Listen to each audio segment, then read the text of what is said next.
What are some of the major challenges faced by ZETA and the private sector in pursuing its objectives?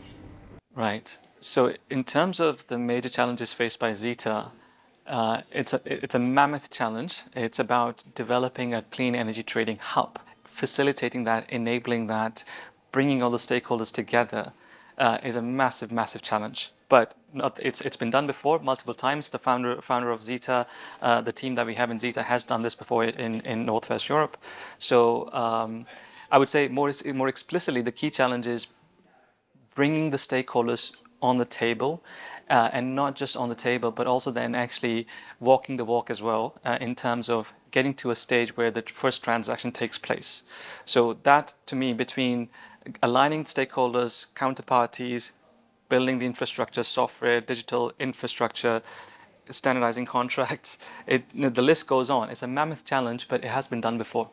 Yes, I think from the supply side, building a hub, we as HyXchange, the Hydrogen Exchange Initiative, are more from the demand side. In Europe, especially in the Netherlands, has a massive hydrogen demand today, but it is grey and CO2 emitting, and we have to make that green.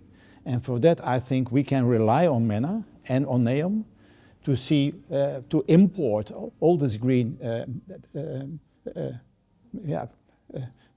hydrogen. And that could be done by a trading hub. A trade is a means to develop, I think, the cheapest energy and the best energy to the customer, so that's more affordable. But it's more than that. The purpose of ZETA is also to do it with zero emissions. That's a new factor in the whole game, that trading is not only for the cheapest and most affordable energy, but also the least emissions for the climate.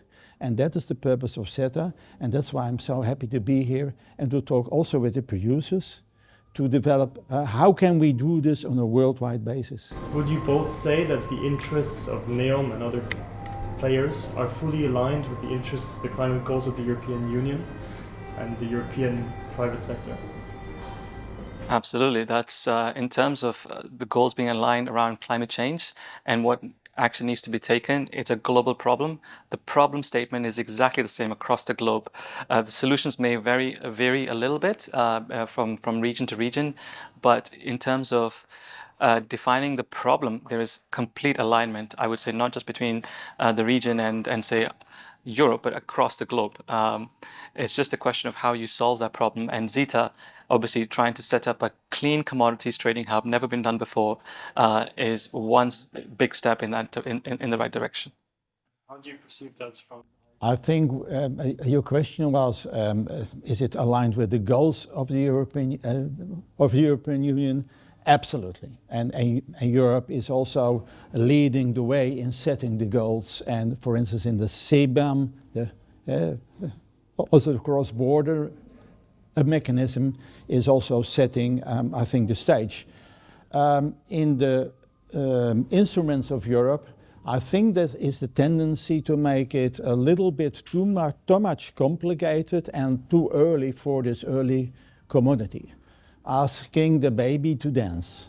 I think this is still a commodity in its infancy, which is, I think requires pampering a little bit to bring it first to maturity a little bit faster. And in this respect, I think Europe could have a vision, I think, broader to the world, and also so to make it, I think, in the whole global scheme, and looking at MENA also, we can achieve it faster, I think.